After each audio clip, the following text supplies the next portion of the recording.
Agora sim. Doutora Ismante. Será que eu acertei? Não tenho certeza. Seja bem-vinda, doutora. Boa noite, Roberto. Prazer estar aqui com vocês, com a sua audiência. Obrigada pelo convite. Falei certo, Ismante? Falou. Quase. Ela falou assim, falou, tá, não sei o quê. Doutor Augusto Tolentino, seja bem-vindo, doutor. Boa noite, Roberto. Boa noite, doutor Ismante. É uma honra ter a senhora aqui com a gente. Boa noite, telespectadores. Seu público sempre fiel, sempre te acompanhando e com um suporte maravilhoso. É uma honra estar com você. Muito bem, Aninha, pode entrar aqui. Olha só, pessoal, hoje, além da doutora Ismante, que nós vamos falar sobre glaucoma, vai ser muito interessante aqui. E o doutor Augusto Tolentino, ela é do lado da medicina, ela é doutora do lado da medicina, ele é doutor do lado do direito. Nós vamos falar sobre Dallagnol também. E também vamos ouvir o outro, uma pessoa que deve estar muito feliz hoje, o deputado petista Alencar Santana, nosso amigo, sempre está conosco, e acredito que ele deva estar contente com essa decisão Supremo, não é Supremo, né? TSE, Tribunal Superior Eleitoral. Tribunal Superior Eleitoral.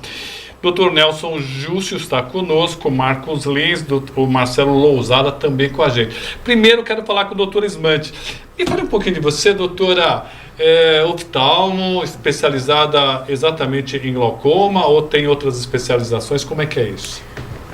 Boa noite. Boa noite, audiência. Eu sou oftalmologista com subespecialização em retina in vitro, né?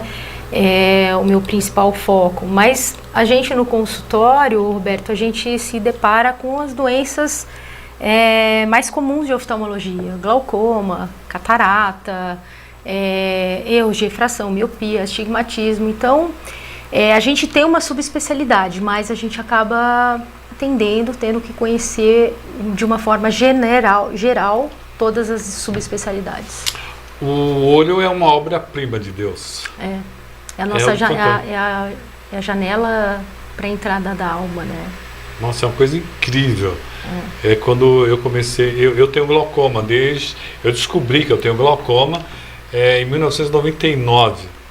Né? E desde lá eu venho...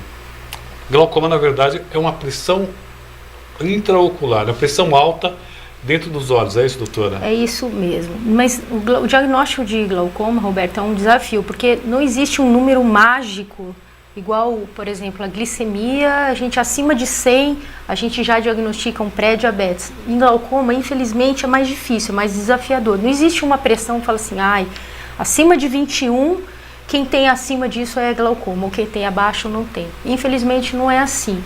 É uma pressão suficiente danosa ao nervo óptico. Não importa qual pressão for. Pode ser 18, tem gente que pressões de 16 que continuam evoluindo para glaucoma. Então, esse é o nosso grande desafio, é achar a pressão que não causa lesão.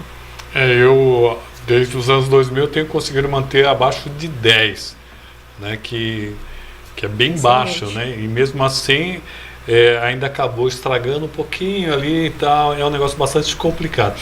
É interessante, doutora, depois que eu tive essa doença de glaucoma, eu lembrei que eu sempre via muitos cegos em reportagens lá no Nordeste, e aí eu ficava pensando, meu Deus do céu, que falta de sorte numa família ter 3, 4 cegos, doutora. Eu falo isso bastante para os meus pacientes, né? Antigamente nós não tínhamos os diagnósticos, os equipamentos que nós temos hoje, então hoje consegue-se fazer o diagnóstico de glaucoma de uma maneira mais fácil, mas também, junto a isso, é a falta de acesso ao profissional que faz o diagnóstico, que faz o acompanhamento. A gente sabe que no Brasil não é igual o tratamento que você recebe numa região onde tem mais acesso, numa região nordeste, onde tem menos médicos. Então a gente sabe que essa dificuldade de diagnóstico e tratamento e acompanhamento favoreceu essa triste estatística, né, Roberto? Até pouco tempo atrás eu não sabia que existia o oftalmo. era muito mais falar do oculista. Eu acho que isso ainda é muito comum, doutora. Sim. O povo fala, eu preciso ir no oculista. Exato. Ele não sabe a diferença entre um oculista e um oftalmo. Eu acho que esse é o nosso papel, né? Eu vejo isso como essa é a nossa tarefa, é explicar tanto para a população leiga como para os parlamentares que estão se debruçando sobre o projeto de lei que nós vamos comentar aqui, é explicar as diferenças. Existe uma grande diferença e o público leigo eles não sabem disso. Então é o nosso papel explicar que o oftalmologista é um médico. Muitas pessoas têm dificuldade de saber que o oftalmologista é médico. A gente passa pelos 6 anos de graduação de medicina para virar um médico geral e depois 3 anos de subespecialização em oftalmologia. Quer dizer, são muitos anos de estudo, né? E falando sobre direito e sobre leis, né, vou falar com o doutor. É uma grande responsabilidade que o Estado, por vezes, não entende que é de sua responsabilidade cuidar dos mais carentes e dos menos favorecidos, né, doutor? É uma verdade. E nesse momento nós temos 2 projetos de lei andando que nós entendemos, pelo lado social, será uma grande tragédia para o Brasil. Porque, veja, o oftalmologista, ele, como a doutora falou com muita propriedade, cursa 6 anos de universidade, faz 3 anos de especialização, mais 3 anos de residência, ou seja, são praticamente 12 anos estudando para fazer os diagnósticos que evitam, como você, bem cuidado até hoje, tem o seu glaucoma controlado, não levou você à perda da visão.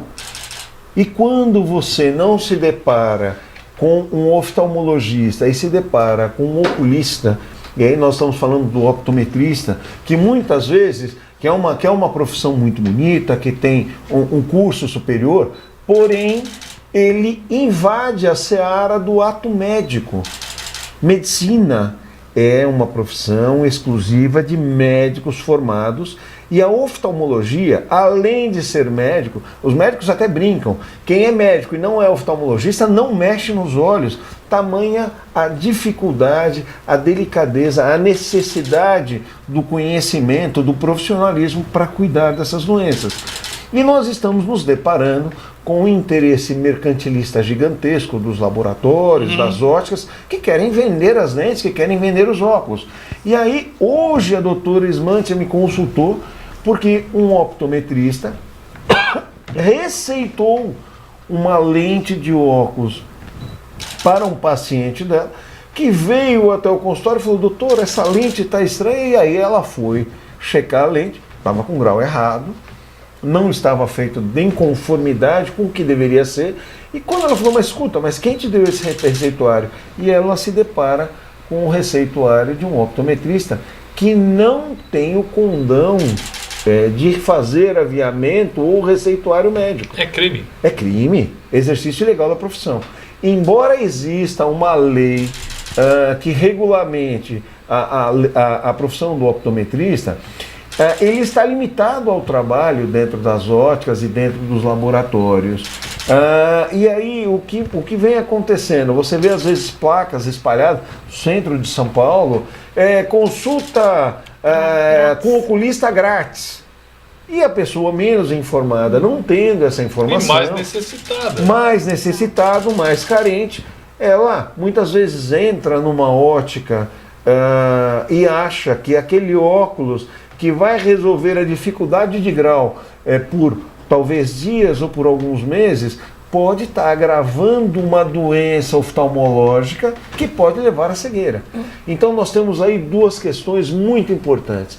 A primeira delas, a questão social, porque a quantidade de pessoas carentes que precisa do óculos é muito grande e precisa que o governo ofereça os oftalmologistas para que façam os diagnósticos corretos.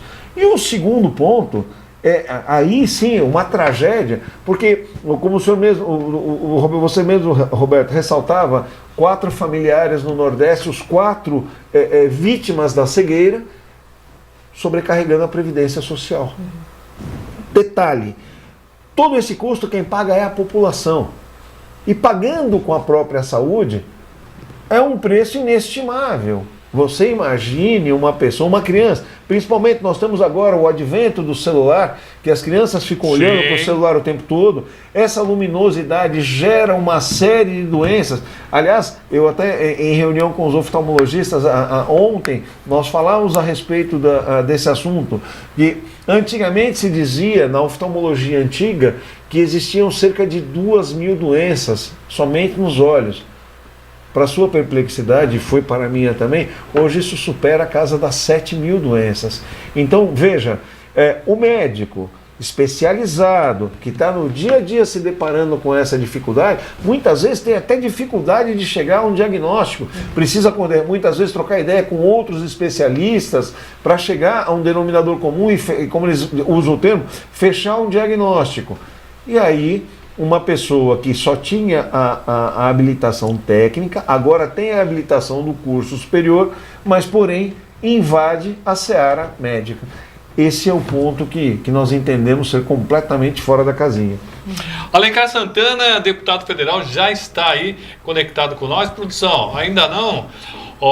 Ele já me falou que já entrou aí, hein? Ele falou que está tudo certinho.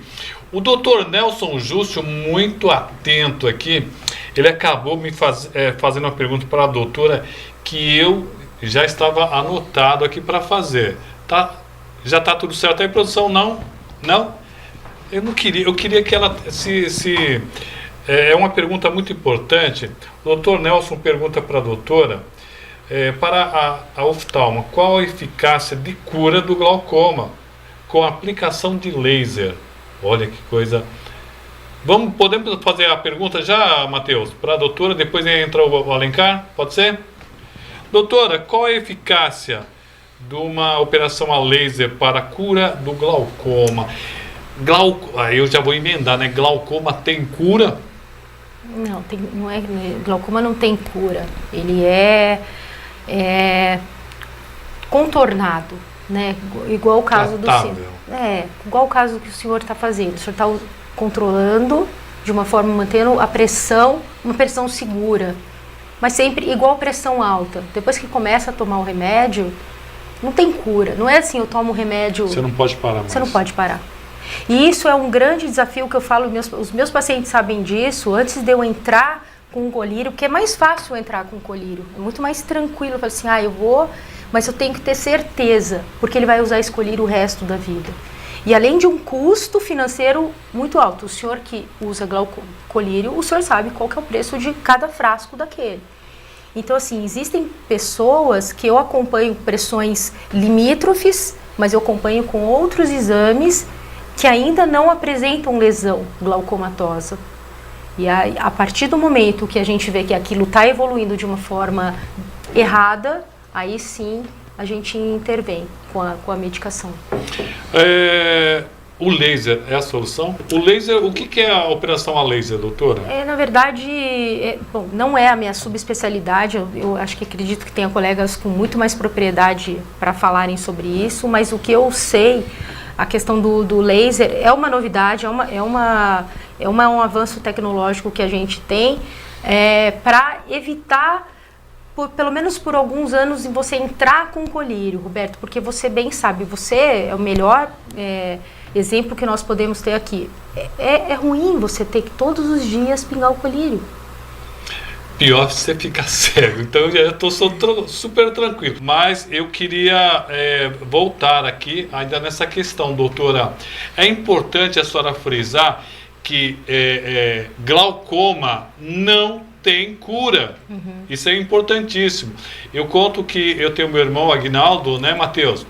Ele acabou descobrindo o glaucoma depois de mim, bem depois de mim. E inicialmente talvez ele não tenha se atentado para o problema. Aí piorou muito, doutora. E ele mesmo usando colírios fortes, não conseguia abaixar a pressão dos olhos. Ele chegou a fazer uma operação aqui no Hospital Padre Bento, que é também referência, tem médicos fantásticos aí. Mesmo fazendo a operação, não conseguiu diminuir a pressão intraocular, doutora. Para você ver como a doença do glaucoma é uma doença desafiadora, né? Não são todos os pacientes que nós conseguimos manter a pressão no nível seguro em que a doença não evolua. Então, exatamente é nesse tema que bate a nossa pauta. E isso tem que ficar na mão do médico. Não dá para a gente entregar o exame de grau de óculos, Roberto, na mão de um técnico. Marcos Lins, super interessante essa entrevista, Roberto, muito esclarecedora. Uso óculos e não me atentava sobre esses detalhes.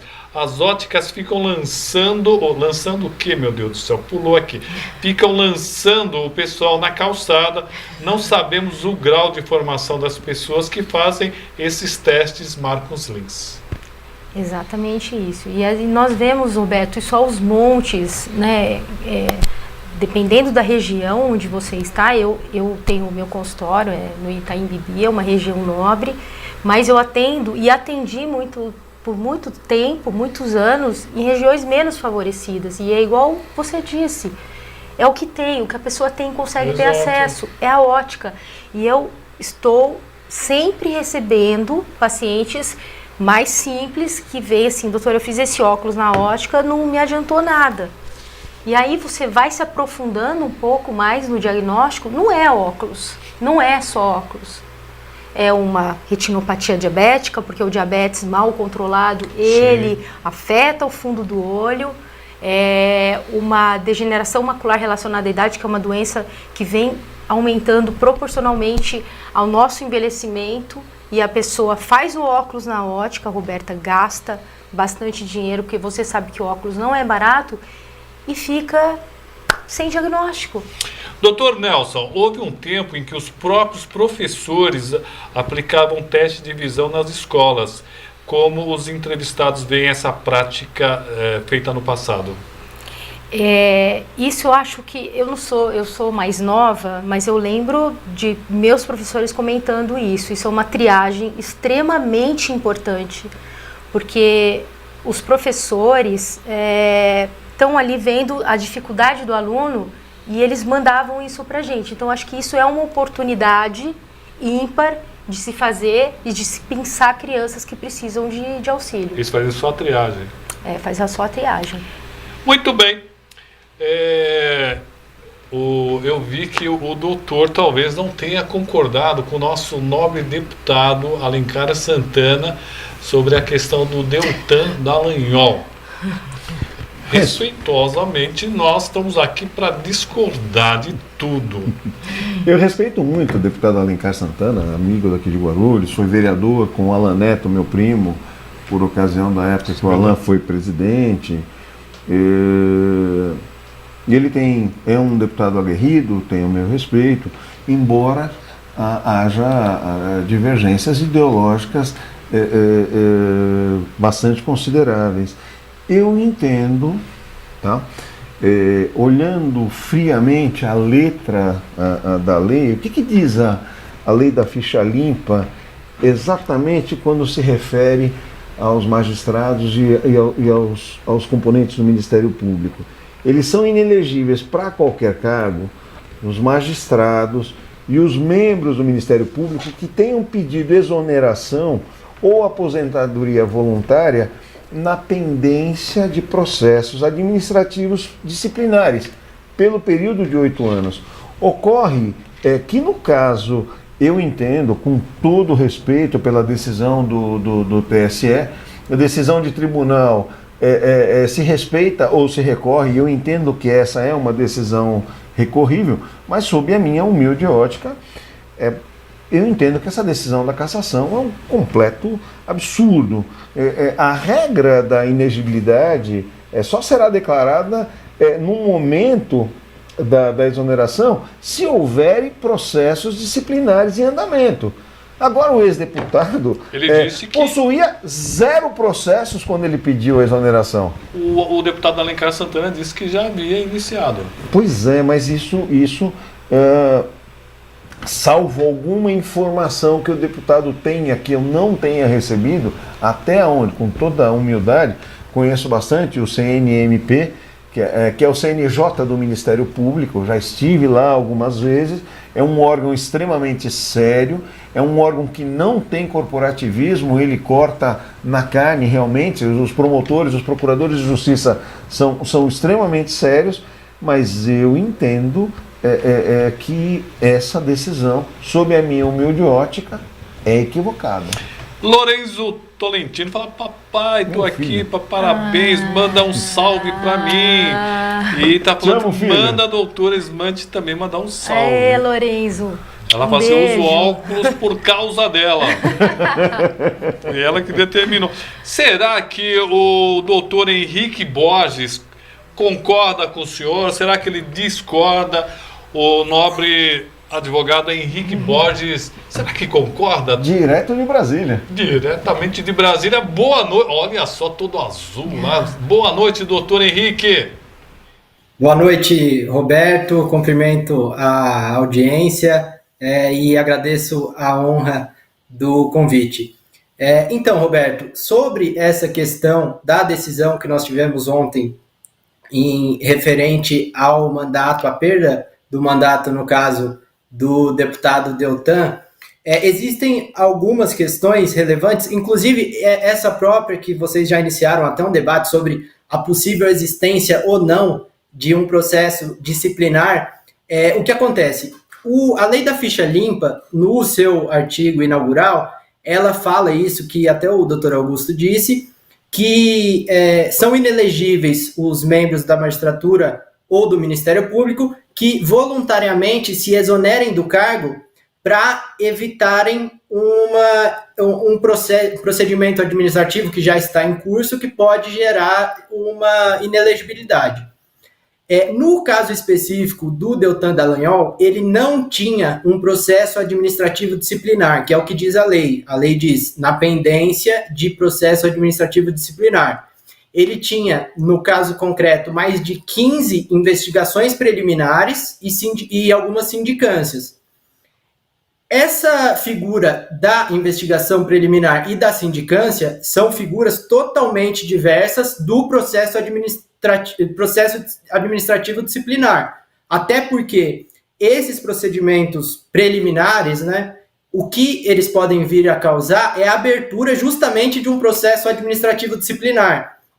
Então, que é realmente o procedimento que aguarda penas mais severas, inclusive a questão da inelegibilidade, que acabou causando a questão da perda do mandato de um deputado federal, que é algo absolutamente grave, né, para a gente ter isso em mente.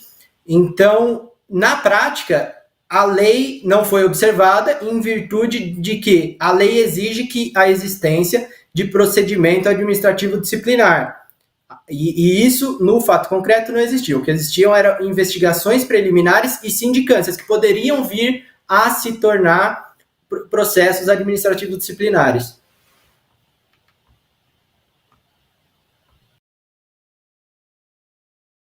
Que o mandato dele foi cassado, deputado, o doutor Tolentino.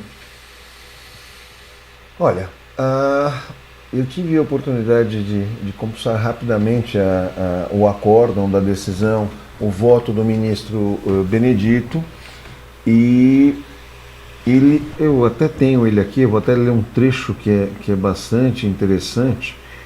Deixa eu abrir um segundo só, por gentileza. É uma sentença longa, é um acórdão longo de 37 páginas, né? Então, ele dá provimento aos recursos ordinários para... Ele indeferiu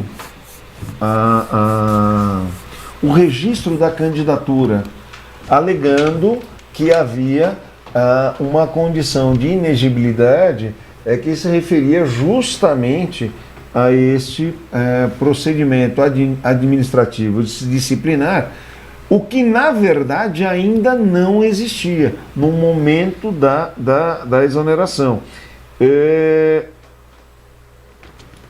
Só para pontuar melhor, havia uma tutela provisória que havia suspendido a rejeição das contas dele, e a decisão que era irrecorrível do órgão competente, como era exigido na linha A, motivo pelo qual não incide a inexigibilidade em comento. Porém, isso no que se referia ao acórdão regional, porque eles tentaram caçar o registro do Deltan no TRE paranaense, tá? E aí foi dado provimento aos recursos ordinários para indeferir a candidatura dele ao cargo de deputado federal, e como ele já havia assumido o cargo, caçava-se dessa forma o mandato dele. É uma execução imediata do acórdão, independente da publicação, para que ele deixe o cargo imediatamente. Essa decisão é recorrível ao Supremo Tribunal Federal, o que eu entendo que irá acontecer. Michele Ramos dando boa noite para nós, Celso Santana, a Michele está dizendo que eu estou com uma camisa bonita. Ficou mais vermelha ali, viu? Eu acho que era mais pro lado do vinho, viu, Michele? Eu queria saber de qual bairro, de qual cidade você está nos acompanhando. Concorda com ele, doutor, diretamente de Brasília, ou discorda? Pode discordar também, não tem problema não. Então, Roberto, eu concordo perfeitamente, sábias as palavras do Dr. Tolentino, e existe uma coisa que eu acho que a gente tem que chamar a atenção aqui, porque a partir do momento que houve essa decisão ontem, que ela foi tomada pelo Tribunal Superior Eleitoral, os criminalistas e dentro da área jurídica, isso gerou uma repercussão justamente com essas críticas de que a lei exigiria a existência de processos administrativos em andamento.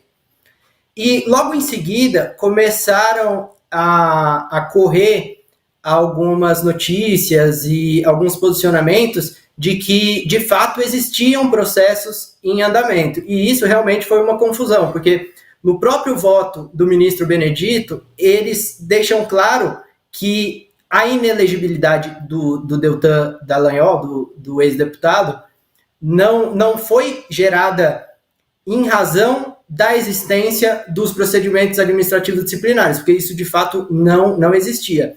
Mas eles entendem que a maneira com que ele saiu do Ministério Público, pediu a exoneração, foi uma forma ardilosa que ele se utilizou para se desviar desses processos que, na maioria dos casos, existia já uma certa notoriedade de que eles viriam a se tornar procedimentos administrativos disciplinares, o que é totalmente diferente do caso do ex-juiz Sérgio Moro, porque o ex-juiz Sérgio Moro, ele saiu da magistratura, exonerou-se, em virtude de um convite político que ele teve para assumir um cargo no antigo governo.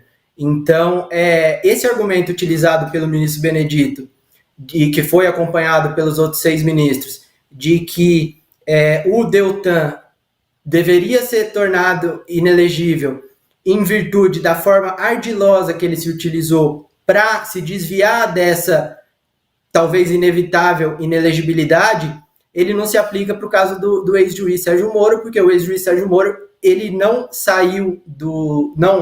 se exonerou da magistratura em virtude de uma razão, podemos até dizer, espúria. Ele saiu da magistratura em virtude de um convite político que ele teve, que é até notório. Por favor, levantar para você aqui. Ainda falando sobre o acórdão do nobre ministro Benedito, ele, num trecho da decisão dele, ele observa: observa-se que, a tempo do pedido de exoneração do cargo de Procurador da República, em novembro de 2021, tramitavam contra o requerido, como o doutor Henrique falou com muita propriedade, 15 procedimentos administrativos diversas no CNMP, que é no Conselho Nacional do Ministério Público, sendo 9 reclamações disciplinares, uma sindicância, um pedido de providências, 3 recursos internos de reclamações disciplinares e ainda uma revisão de decisão monocrática de arquivamento em reclamação disciplinar. Todos esses procedimentos, como consequência do pedido de exoneração, foram arquivados ou mesmo paralisados, como se verifica a legislação. E os fatos apurados poderiam perfeitamente levá-los à inegibilidade. estão no condicional. Nenhuma dessas, doutor Henrique, que nos ouve, nenhum dessas sindicâncias ou desses procedimentos foram levados a termo que pudessem gerar o processo administrativo. Naquele momento, ele não tinha o processo administrativo que causaria a inegibilidade e que permitiria que essa decisão cassasse o mandato, cassasse o registro dele. A cassação do registro dele tem como efeito imediato a cassação do mandato.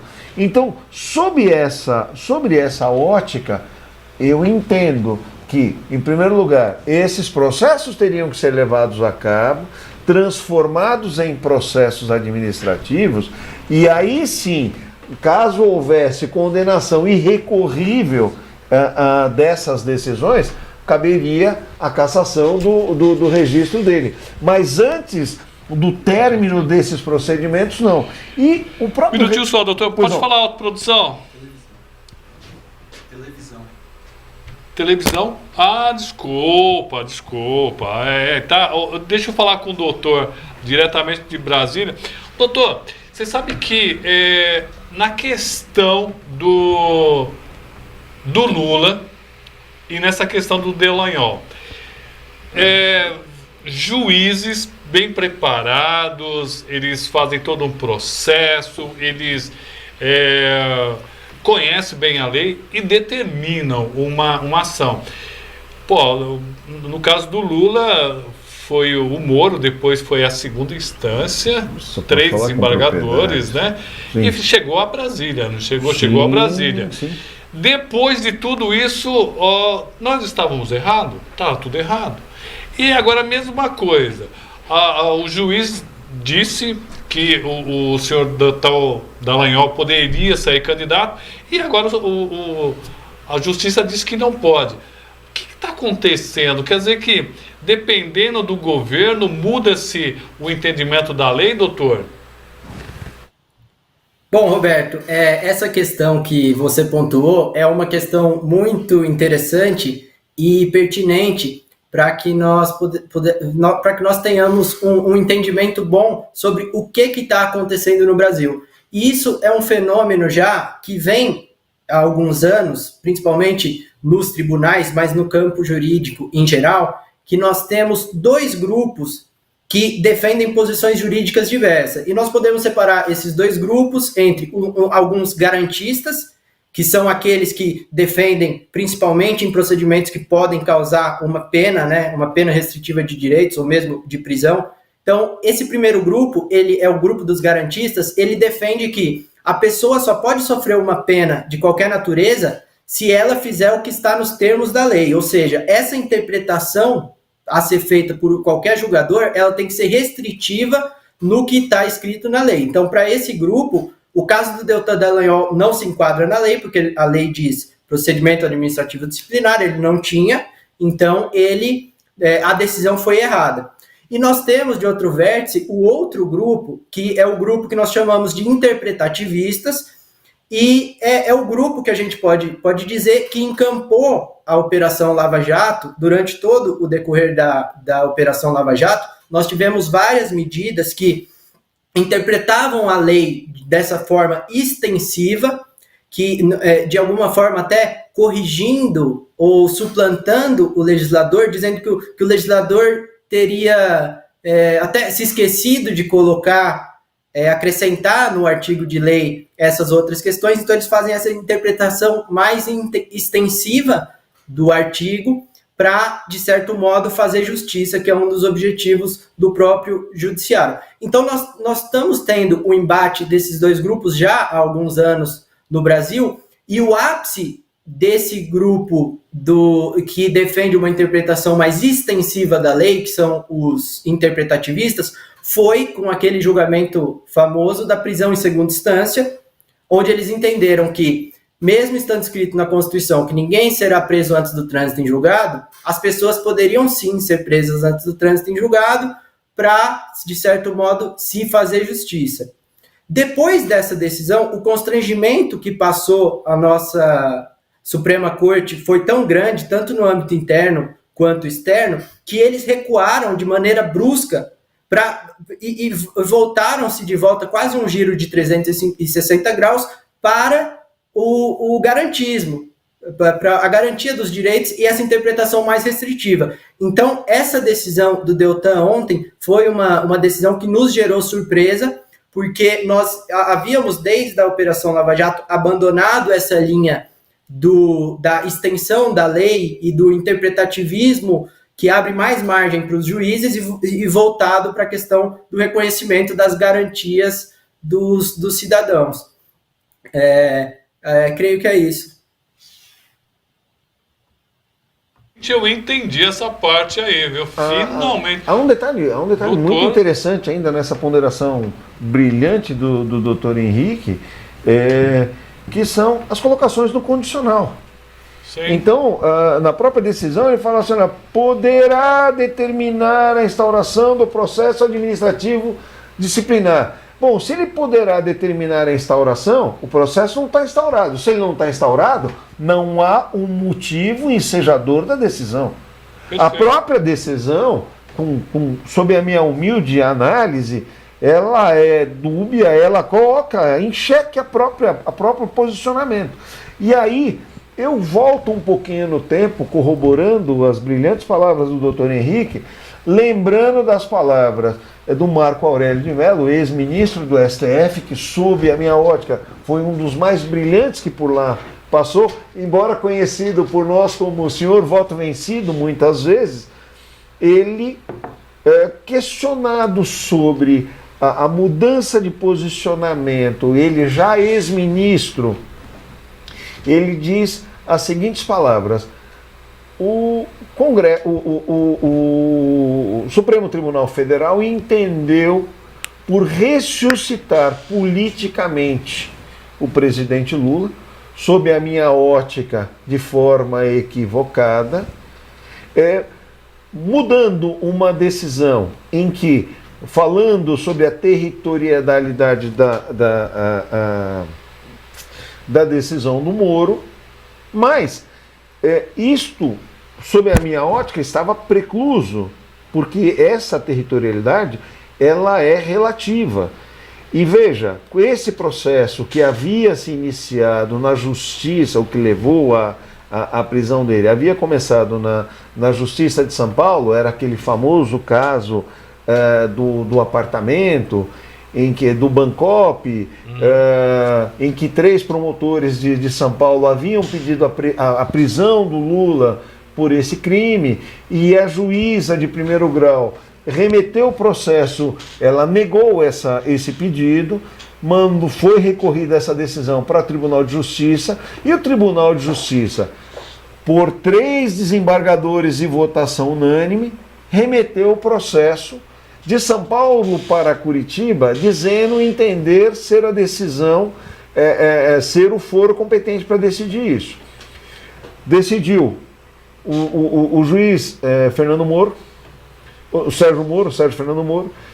Depois dele, subiu para o Tribunal Regional Federal, em que os 3 desembargadores votaram por unanimidade, aumentaram a pena de 9 anos para 12, houve o recurso para Brasília, que foi corroborado, na época o acórdão, o relator era o nobilíssimo ministro Félix Fischer, hoje aposentado, reduziu a pena do ex-presidente Lula para 9 anos, confirmou a sentença de condenação, confirmou o regime fechado, foi para o Supremo, salvo engano na primeira ou na segunda turma, também confirmou essa decisão.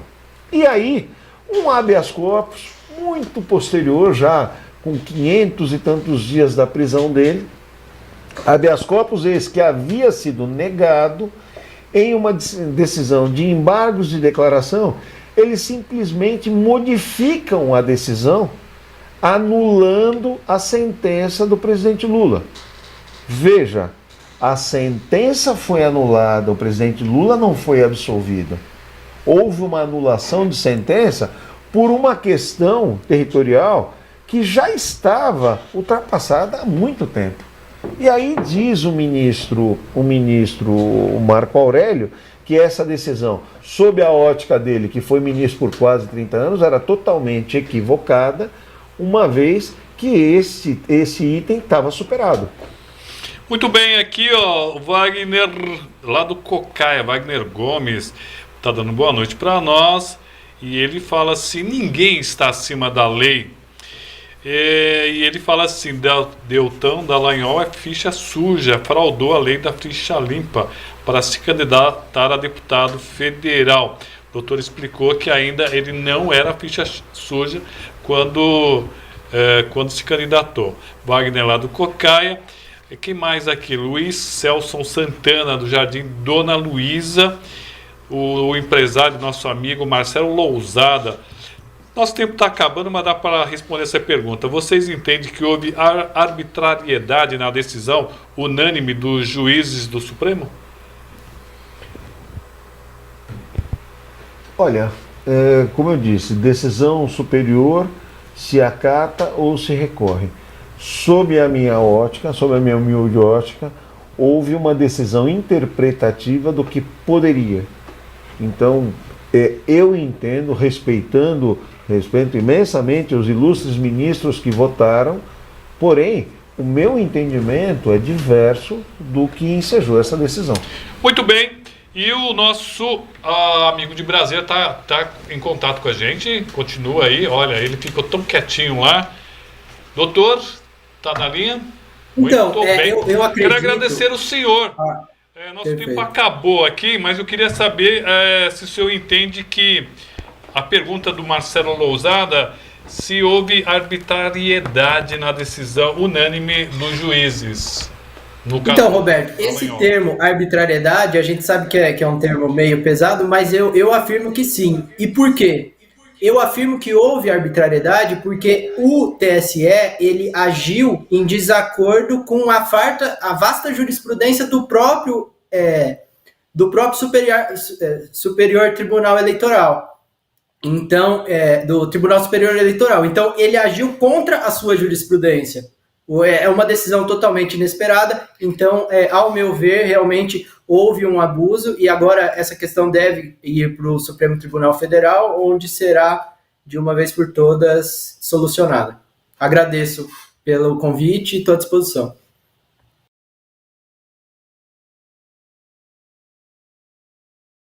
Tolentino, obrigado, doutor. A satisfação é sempre minha estar aqui presente, sempre uma honra. E a doutora Ismante, eu vou trazer ela aqui mais vezes para falar sobre doenças oculares. Será um prazer, Roberto, esclarecer a população sobre os problemas da saúde ocular e trazer luz para esse debate.